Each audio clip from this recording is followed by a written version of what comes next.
Hello, I'm Roaster Cat, and I'm here with Areli, who is the co-founder and owner of Little Waves and Cocoa Cinnamon. And we're going to be talking about how they go from green coffee to roasted coffee, from concept to actual implementation here in the roastery. Yeah, I'll do the rapid fire questions first, because I think it's a fun way to kind of break the ice. Okay. So these rapid fire questions are mostly around coffee and coffee stuff. Okay. So, is coffee roasting an art or a science? Ooh, both. And when you're roasting, do you listen to music or podcasts? Ooh, mostly music. Light roast or dark roast? Oof, light roast. Death before decaf, agree or disagree? Disagree. Hot and fast or low and slow? Depends on the coffee. Development time or development time ratio? Both. Filter and espresso or omni roasting? Ooh, that's a good question. I like omni roasting, but I'm seeing benefits depending on the coffee. Yeah. I think that's going to be the answer to everything, depending on the coffee. It kind of goes that way. Post-roast blending or pre-roast blending? Mostly post. We have one dark roast that we pre-blend, but they're both Mexicos, so. There you go. And drip or espresso? Oh, literally both. That is my order One in of the each? morning. Yeah, I get an espresso and a drip. Yeah, fair. So yeah, I wanted to ask you about Little Waves' approach for coffee roasting, for putting out your coffee, for menu developing, from your green buying decisions to your end roasted product, and how you go from conceptualizing it to actually doing it and putting it out in the world. Yeah. So first of all, could you give just a quick little intro to Little Waves and how you came to be here? Yes. So Little Waves Coffee Roasters is based in Durham, North Carolina. Let's see, we won Micro Roaster of the Year 2022. We've been slowly growing. The pandemic really helped us expand our roastery side. It's actually what kind of kept Cocoa Cinnamon in business and staying afloat. Little Waves is your roastery operation, and Cocoa Cinnamon is your cafe implementation. Exactly. Yeah, thank you. We started roasting in 2017. Cocoa Cinnamon started in 2010 in my mom's kitchen in Western Carolina. And then Leon and I moved to Durham in 2011 with the intention of opening up a coffee shop.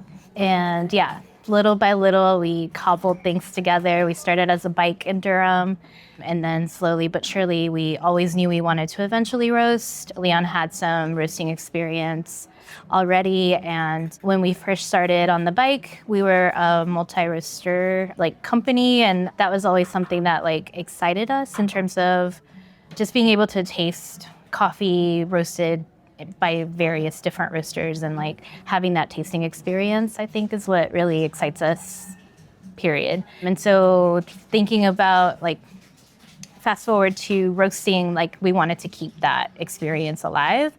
And so that's kind of evolved over the years. And when I first started roasting in 2017, it was my first time learning the craft of roasting and learning the science and the art of it. And it's an always learning experience, I feel like we've been doing it since 2017. We're in 2025. How many years is that? I don't even know at this point. 8 full years there. Yeah. And have definitely learned a lot in those 8 years. And I feel like it's one of those things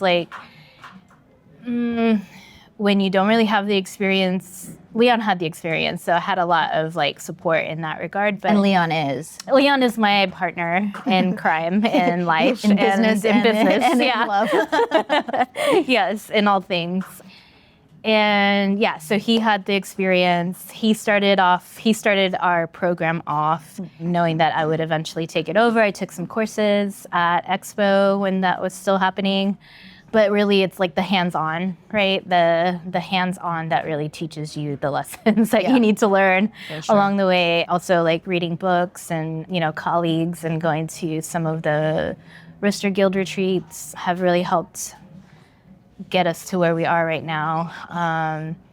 And just continuing to develop our palates to also understand, I feel like our roast style has evolved over the years based off of our palette and how we also want to showcase our coffees, and also like who our customer base has been, and that's also evolved. And so that's always been an intention behind our program, has been like, we want it to be an array of like both really beautiful peak coffees while also like having the beautiful like full-bodied coffees that my mom would enjoy, you know? Yeah. So building out like a full menu from top tier to like volume coffees. Yeah. And all of that encompassed under the ideas of how do we use the patterns of buying and selling as a way to create like sustainable livelihoods for everyone involved in the industry. And also like thinking about us as a team and me as a person, like moving to the US as a kid from Mexico, like being an immigrant and being a woman, just like trying to find myself within that supply stream as well. And so that's something that's also really important to me. So like trying to look at like racial and gender equity while I am searching for beautiful coffees and prioritizing those things, but not negating it if it's not aligned, you know what I mean? Sure, So, yeah. and trying to do that in the array of, you know, not just the blenders, but like also the peak coffees, and trying to find like amazing, beautiful, wonderful, like women of color out there doing peak coffee. Yeah. Yeah. Did you have that perspective even when you started buying and roasting in 2017, or was that something that kind of took time within the industry and seeing the landscape of coffee? I think both, and I think we definitely started with this idea of like wanting to be good partners to producers and like really understanding how to do that. And kind of, for me, like I never really wanted to travel to origin until I had like a track record with someone, and just wanting to build relationships. And Tierra de mi Padre is a coffee from Mexico, from Nayarit, and that was like my first farm visit. My family is from Nayarit, my dad is from Nayarit, and we were there in 2015 visiting my grandpa, and we decided to like look up who was importing coffee from there, because I saw it for the first time in 2014 at Victrola Coffee in Seattle. And it blew my mind because I didn't even know that Nayarit was like a producing state. Yeah. And so by that time you'd had 4 years of cocoa cinnamon, so you knew the coffee world a bit. Yeah. And like Mexico also like wasn't necessarily like on the map as much either, to like maybe Chiapas and Oaxaca, but like that was about all you could see. Yeah. And so when I saw Nayarit, then it was like a natural. I was like so excited. And so yeah, in 2015 we visited family and we like looked up where this was coming from, and we like wrote them an email like with our super slow like internet there. And I got in touch with Jim Casalos, who is, him and his wife Deborah are the owners of Cafés Sustentables de Mexico and San Cristobal Coffees. And I just love how people get into coffee. This guy's like a geologist that like fell into coffee. Like I think that's why like it's both an art and a science. Like you will find many scientists who turn into like coffee professionals, which I love that.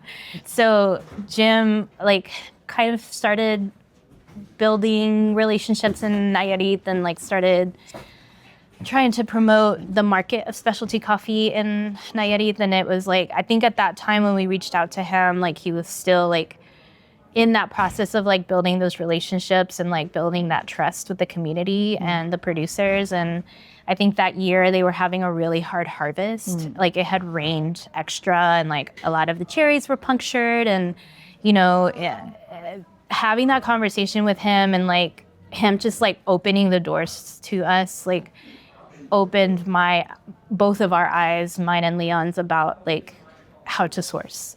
And so like coming into 2017, like I had that like experience from like kind of Jim, like just kind of pulling the curtain back and like seeing all of the dynamics of like how hard it is for producers to like actually commit to specialty coffee. Yeah. And because, you know, it's either like keep committing or pay your bill or like feed your family. Right. So it's just like all, and obviously it's like different country to country, but these like this conversation and this experience like really helped frame how we wanted to approach.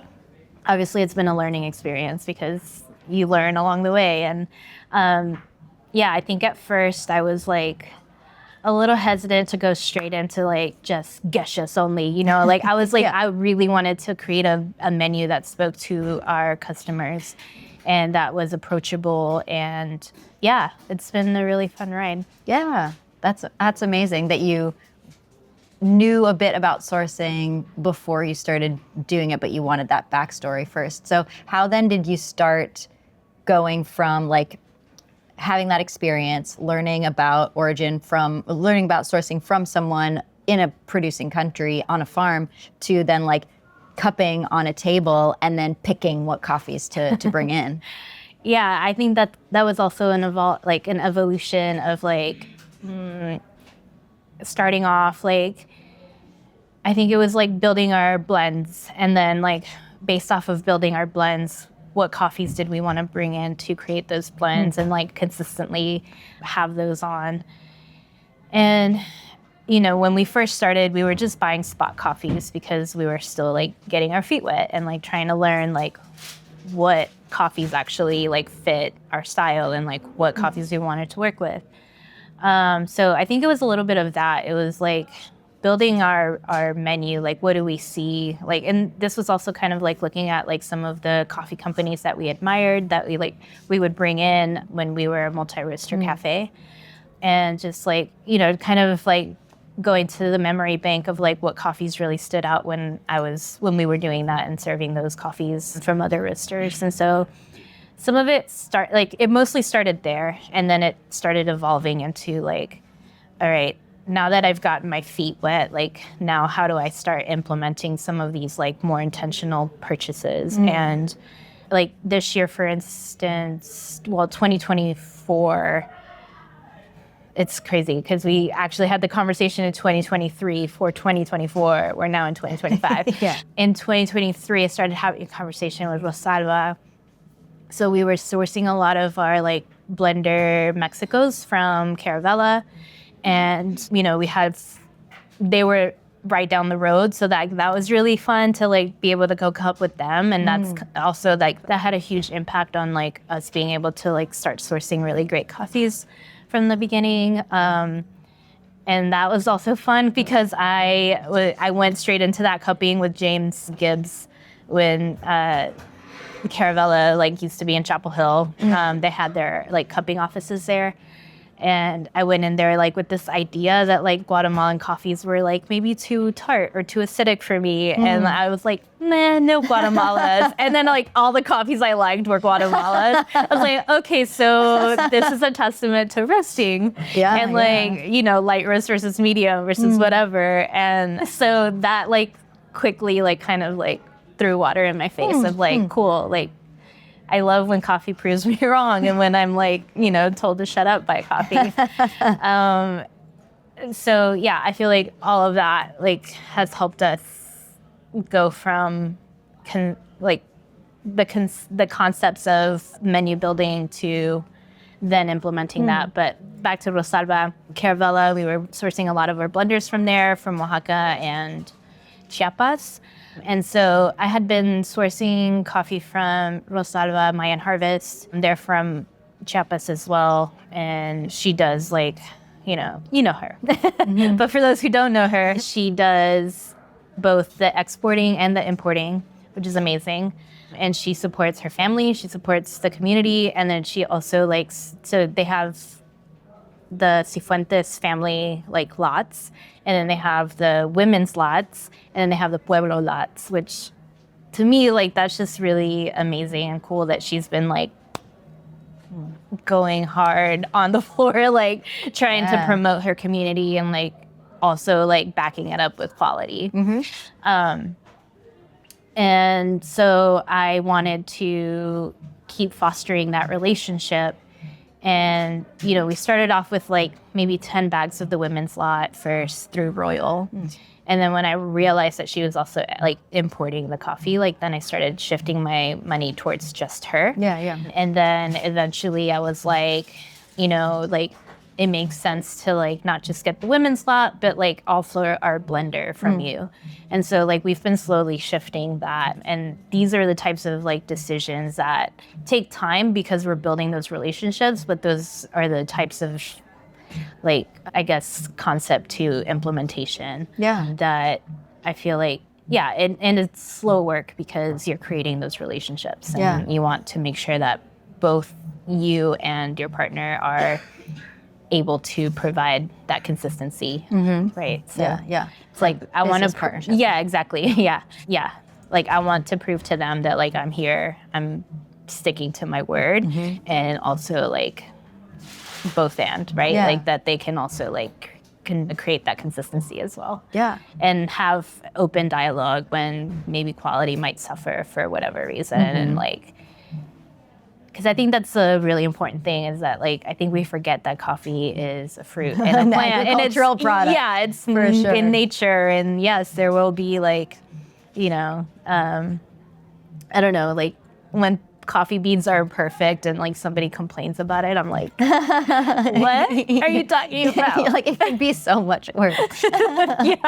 Exactly. But so it sounds like you start with kind of creating relationships or establishing connections and then buying coffees from there. How do you decide how to roast different coffees? Do you kind of do like light roast across the board, or do you have a menu where like we've got 5 light roasts, 5 mediums, and the dark? Or like what's your approach to then roasting coffee once you have purchased it? Yeah. So again, that has evolved over time. I feel like as our palates have gotten better, like our roasts have also gotten lighter. So that's cool. Fair. I think our approach has always been approaching a lot of our coffees in a medium roast. And that's so vague, right? Like, what does that actually mean? Yeah. I think we decided that we wanted to have at least one dark roast on our menu. And a lot of the times we get a question like, is your dark roast a medium roast or is it like a charcoal? I'm like, it's a medium dark roast, but it's dark for us, right? Depends on who's asking. Yeah. What's your caliber for a dark roast? Exactly. But I feel like we have been going lighter, and I'm like, I think that's one of the tricks that not tricks, but like the skills that I'm trying to learn is like, how do you not make all of your coffees taste the same? Right? Like, how do you create the dynamics between each coffee, because they all have beautiful things to say. And so I've been like toying around with like, how light can we go without it? I don't like underdeveloped coffees, and so we try not to do that. But like, how can we go light without it tasting like grass? And which coffees want that, right? So a lot of like the funky, like anaerobic and like co-fermented coffees, like we've been trying to approach a little bit lighter. And those beans are like easy to go dark pretty quick. And so like that's a learning curve as well. Like, what is light, you know, and for each different coffee. Exactly. Like the same drop temp could look very different on 2 different like beans. So I think for us, I've been like on the lighter side lately, and I'm trying to like be mindful of that because our blenders, like people still want a medium fuller body experience. And so like I want to see like what we can coax out of each bean. And sometimes like that's where when we go to the cupping table, like we're like seeing like, okay, this one could use a little bit more development. This one could maybe use a higher end temp. Both and, or hey, like this one's actually tasting a little roasty, like let's back off.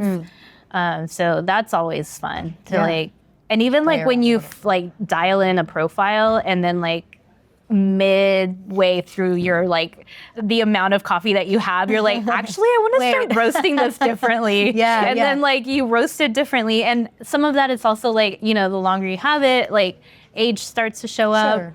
And so you would want to like develop it more to get rid of any of those flavors. Ideally, you're purchasing coffees in a way that you're like going through it fast enough. Yeah. And that has been our approach. But like there's maybe like some like funky coffees that it's been really fun to like actually get into the science of drying, like drying coffee and the drying process. Yeah. I talked to Ana Donés and Arturo, who works with her, and they've been like really doing work around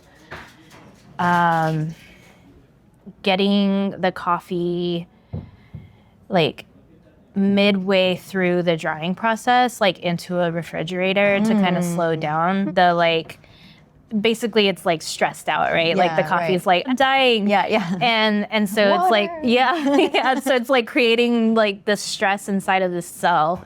And then when they start putting it back into like, when they put it into like a refrigerator or like they cool it down, it kind of tells the bean like you're okay. And so like this is all for the sake of like keeping intact the structure of the bean. Which helps with the studies that are to come from this is that like it's supposed to help with the longevity of how long coffee will stay fresh for. How long the green is like viable. Yeah, exactly. So that's really super, cool. super See ya. Yeah, I think I went off on a tangent. I don't even know where we're at. Drying coffee, but also, like resting coffee. So in terms of like developing from light to, like on the spectrum from light to dark, when you're approaching a new coffee, do you often know where you're gonna go with it based on, like, do you do sample roasting ahead of time? Or do you figure that out in like post-roast QC when you're cupping on the table? Like at what point, and it sounds like you kind of do a couple different checks. But do you do like sample roasting ahead of time? And then figure out, okay, this coffee probably would be good at this temperature this time. Yeah, we definitely do a sample roast, which helps us like determine if we want to purchase the coffee or not. But also gives us a lot of data in terms of like, oh, this coffee like has all of these flavor notes that would really benefit from a lighter roast. Or this coffee is like a super chocolate bomb, like this will go like probably more on the medium side. Or this coffee like is gonna be great for our dark roast, you know? So it's mostly in the sample roasting when I start thinking about like, how will we approach it? And then sometimes like the sample roast doesn't come out the way you want it to, but you can still see the potential. And then in the actual batch, like that's when when you see the potential, like you can kind of approach it with like I don't know, obviously like a lot of our Ethiopians, like we will always roast those like on the lighter side. The Colombian coffees have been really fun because it's like, you can go a medium profile, or you can actually try to coax out like all of this like sugar cane and like the fruity notes that can come out of even just a washed coffee. And that gets me excited. So it's like it's also trying to think about the coffee and like what experience do you want in the cup. So like, and some of it is not necessarily like light versus medium, but like development and like, where do those two things align? We've been slowly like, as we've been getting better with our palettes and like as a team, like we've also been like checking our color meter and like I think that helps with consistency as well. Besides just looking at the graph, you know, like so that's been like something that's been really useful with helping us also like think about future coffees. So you use a color meter. I also saw you weighing coffee, and then you use like Cropster or we use Cropster. Cool. So all of those to kind of like QC to make sure that your batches are consistent each time. And then cupping. Important. Nice. As far as building out your menu, how many coffees do you have on offer at any given time? Because it seems like you guys are too many. You're putting out a good bit here. Too many. And I think this is like where I need to learn how to dial it in a little bit better. I'm just like, I want to work with you. I want to work with you. I think right now, yeah, we have way too many coffees. Do you know how many, like now that we're at the beginning of 2025, do you know how many coffees you put out in 2024, like as a benchmark? I haven't actually. I haven't, Haven't done your checked. No, Wrapped? no. I wish that was like quicker for me to do. But we usually take like, we call it end of year, but it's like January, February when we do all of that work. Hey, you gotta get through the mostly holidays because, yeah, first. exactly. Like the holidays come and we're just like, we're wiped out. Yeah. But I definitely have been like reining it in year after year because we do these analysis where I'm just like, that's a lot of like different batches for our team. Yeah. And yet, adds extra like, work. and yet, like, I'm just like such a sucker for the tasting experience. And so like with Edwin's coffees, like when we went to cup with him, when we visited him, I fell in love with one coffee and then like we cupped like 40 coffees that time. I was just like, I immediately fell in love with one coffee. I was like, this one. And then like we went with the intention of like trying to find a coffee for Mariah to compete with.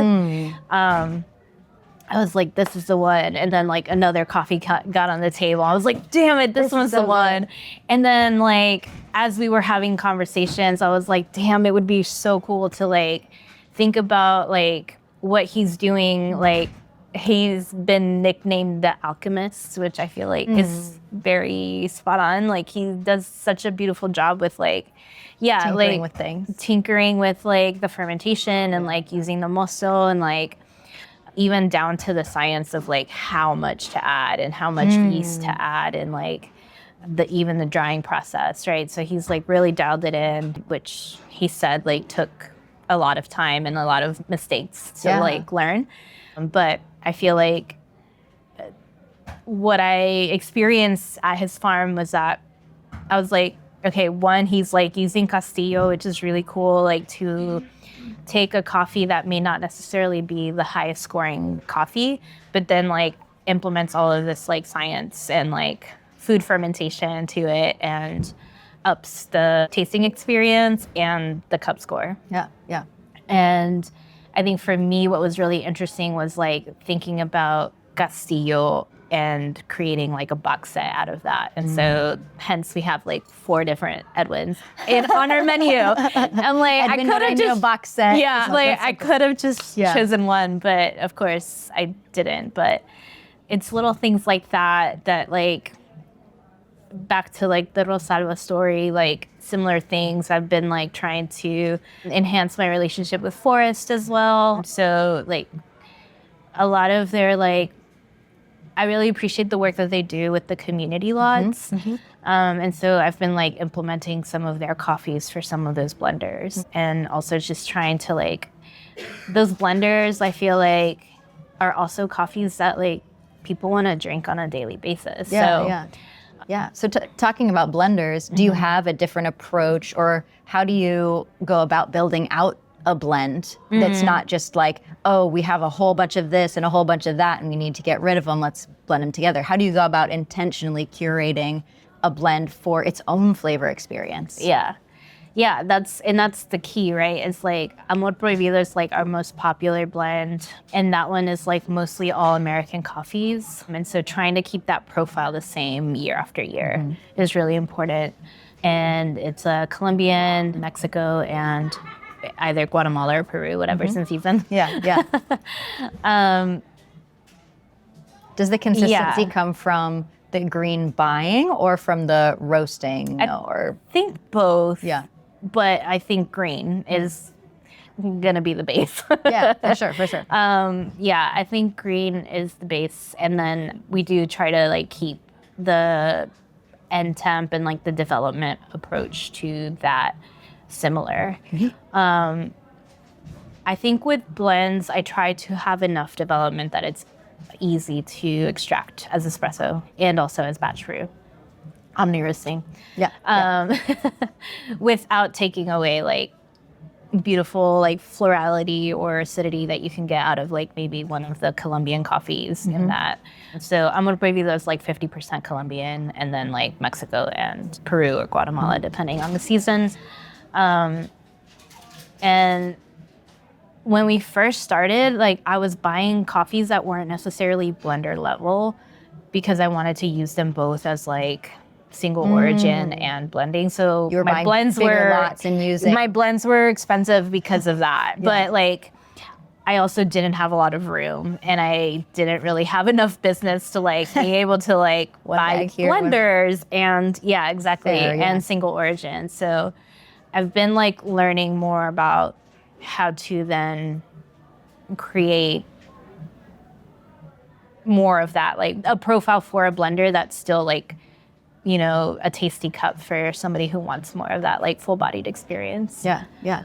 Nice. Yeah. So how has, we've kind of touched on it in this whole interview, but how, if you took a zoomed out view, how has your approach to green buying and roasting, how have those changed over the last 8 years? Oof, so much. I feel like I've definitely like gotten my feet wet with sourcing. I really like,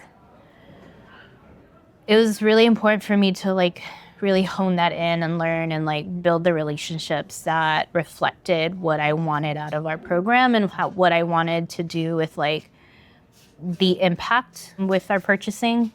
And that informs as well like how we roast. And I feel like we've been wanting to attract a wide array of customers who appreciate coffee and who are just maybe tired of like Folgers and want like a specialty cup, but still like something that's approachable, while also wanting to attract like people who want those like really beautiful washed geishas and really wanting to do those coffees justice and roasting those in a way that like, again, is like on the lighter side, that like brings out the florality and like the acidity and like isn't overdeveloped, you know. That's always like the learning curve of like, when you look at Ethiopian coffees, like they don't need a lot of development, and like you're like, it's gonna taste like grass, but then you cup it and it's like the juiciest thing ever.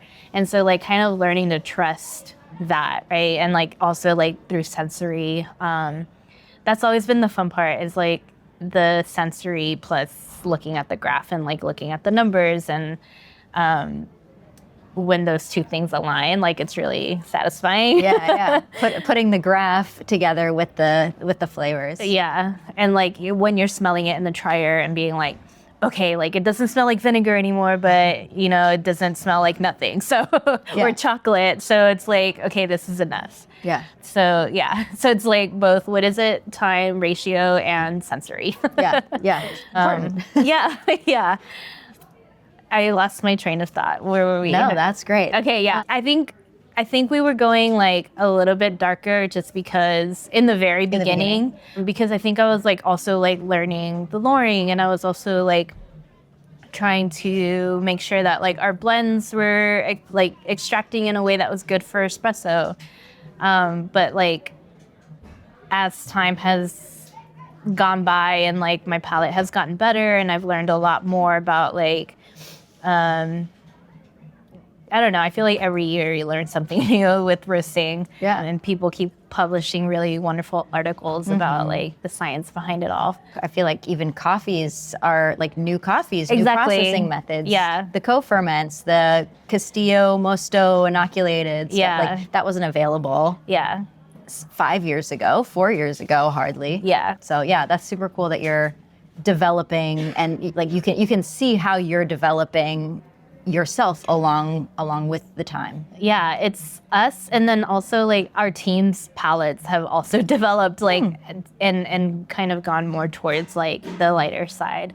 I think one thing that's really helpful is like tasting other people's coffees, because like that helps us like also kind of understand like what is out there and like what are people drinking, what are people enjoying, and then also like how do I perceive these coffees and what can we learn from them for our own roasting style. I think it's really important to stay true to yourself, and I think it's really important to be approachable. And yet, like, I feel like coffee's so cool. Coffee's so cool, and like it has so much to offer, and like I think that's when I try to approach it, like that's my goal. Yeah. And so sometimes like I think that's why I keep leaning like lighter and lighter as like the time goes by. And yet, like, not every coffee is gonna shine like that. Yeah, right? for so, sure. like, also learning those like moments. Yeah, those boundaries. Yeah. So yeah. what is like next for Little Waves? Obviously, you don't know how your palate is going to change, but do you what do you see as the next kind of phase? Yeah, I think we've been wanting to really implement a subscription program that is focused on peak coffees. And that's to clarify, that's like your kind of verbiage for like your top lots. Yes, thank you. Yes, and that's always been like a question mark for me. Like, what does that mean for Little Waves? Like, what does peak mean for us? Where's the threshold? Where's the threshold, and how do we make it true to us, without considering being exclusive or? while being inclusive, of like, you know, those questions that I brought up, or those ideas that I brought up earlier in terms of like gender and racial equity, and really wanting to highlight like origins that aren't necessarily, like, to me, like it's like peak rare, right? Like origins that may not necessarily like be on everyone's map. And thinking about Like Mexico was 8 years ago. exactly Yeah. Thailand coffees, like those are amazing. Thinking about, I think it's hard sometimes because like I feel like Edwin's coffees like are getting so popular, and I love that for him. And like now for me, like the question is like, okay, cool, like where do we find the woman Edwin? Yeah, for sure. Like for those sure. are the types of questions that I have going into the peak program, and like thinking about I mean, just tasting, like when you're tasting some of these 90 plus coffees, like it does help your palate like evolve, and yet like not everyone's going to be buying those, right? So it's also like, I think that's why our program, for us, it's important to have an array of like being able to have a customer base that's interested in these peak coffees, while also like having our like bread and butter coffees. Yeah, for sure. And fueling the espresso in all of your cafes. Yeah. And I think that's our next, like, we're moving in that direction of like trying to define. I think we've defined it. I think it's just like now connecting the dots, like you were saying, like it's an idea, and now how do we implement it, and like how do we create those relationships to bring those coffees into fruition into that program, and building that customer base as well. Because I think that's another element, right? It's like not getting stuck in being seen as like just medium and like, what do you call them? Like not blender coffees, but like just like, medium fuller bodied coffees. And showcasing that like we also like can do these lighter, beautiful, fruity coffees. Yeah. So I think that's next, but also like physically moving out of this space. Oh yeah. Yeah, it's a little tight. It's in a little here tight. for a production facility. This is great when like pre-pandemic, and then like once the pandemic came, we've grown exponentially, and I think we're exponentially for us, measure-wise. Yeah. We're probably at like a little bit over 100,000 pounds a year at this point. Nice. So for this space, it's One machine, for one little. This is the roastery, by the way, everyone. It's beautiful, but a little bit small. Yeah, we have a lot of bins, and when we get a coffee delivery, we have to take everything out to put coffee in. So that's always a pain in the butt, and I'm excited to not have to do that anymore. Yeah. So yeah, we have a building, and it just needs to get up to shape Yeah. for us to move into it. Very cool. I can't Yeah. wait to see how that develops. Thanks. Yeah. Thank you very much Yeah. for this interview. This was super fun. I feel like the kind of, I don't know, take home or overall messages that I got from you are like sticking to your values, sticking to buying with peak coffees in mind, being exclusive, or not exclusive, but like the harder to find new origins, focusing on gender equity. But at the same time, while you're focusing on sticking to those values, you're developing around those values. You're growing yourself, growing your knowledge, growing your team. I feel like that's a really cool duality to be able to like implement. Yeah. It's exciting to like do that as a team and as a company, but also like with our customers. Yeah. Like, yeah. Yeah. Bring the people of Durham along. Yeah. And beyond. Yeah. Durham and That's beyond. the goal. That's the goal. For sure. Yeah. I feel like the whole I think foundation of our sourcing program is like connecting quality, relationship, and impact. And so like within those pillars, like trying to figure out like where do we go and how do we keep that tasting experience alive and keep evolving as humans and as a business and as coffee tasters. Awesome. Yeah. Great. Well, thank you so Thanks, much. Kat. Thank you, everyone. See you later. Cheers. Bye.